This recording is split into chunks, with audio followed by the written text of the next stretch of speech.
Hello বন্ধুরা, আজ আমি নিরামিষ ঘুগনি রান্না করব।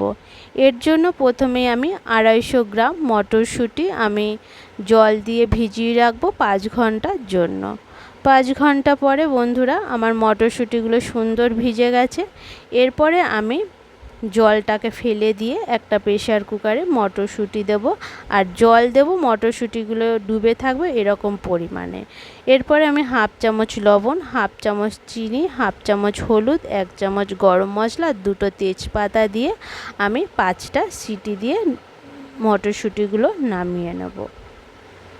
বন্ধুরা, এই ঘুগনিটা খেতে কিন্তু খুবই সুন্দর হয়।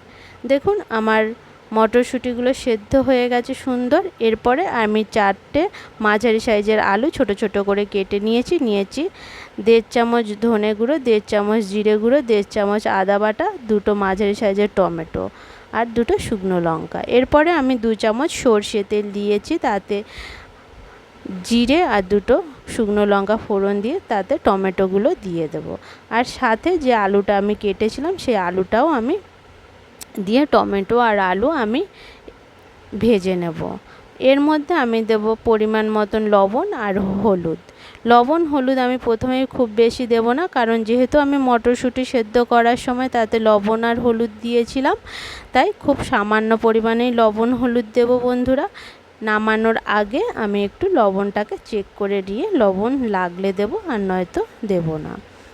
আলুটা আর টমেটোটা মোটামুটি একটু সেদ্ধ হয়ে গেছে। এরপরে আমি যে জিরে ধনে আর আদা বাটা নিয়েছিলাম সেই মশলাটা আমি এর মধ্যে দিয়ে দিলাম। দিয়ে এবারে আমি ঢাকনা ঢেকে ঢেকে আমি মশলাটার সাথে আলু আর মশলাটা ভেজে নেব। বন্ধুরা, এতে আমি নারকেল আমার বাড়িতে যেহেতু ছিল না তাই আমি নারকেল দিতে পারিনি। এই ঘুগনিতে নারকেল দেওয়া যায়। নারকেল কুচি কুচি করে কেটে নিয়ে প্রথমেই নারকেলটাকে একটু ব্রাউন কালার এরকম ভেজে নিয়ে তুলে নিতে হবে যদি নারকেল দেওয়া হয়। এরপরে আমি যে মটরশুঁটিটা সেদ্ধ করেছিলাম আলুর মধ্যে দিয়ে আলু মটরশুঁটি মশলা ভালো করে আমি একটু নেড়ে চেড়ে ভেজে নেব। আমার মোটামুটি ভাজা হয়ে গেছে মশলা সাথে আলু আর মটরশুঁটিটা। এরপর আমি কিছুটা জল দেব, বেশি জল দেব না, কারণ যেহেতু আমার মটরশুঁটি সেদ্ধ করা আর আলুটাও ভাজার সময় কিছুটা সেদ্ধ হয়ে গেছে। এরপরে আমি কিছুক্ষণ নাড়িয়ে চাড়িয়ে দেখব আমার ঘুগনি হয়ে গেলে আমি ঘুগনিটা বন্ধ করে দেব। আমার ঘুগনি হয়ে গেছে, আমি নামিয়ে নিয়েছি।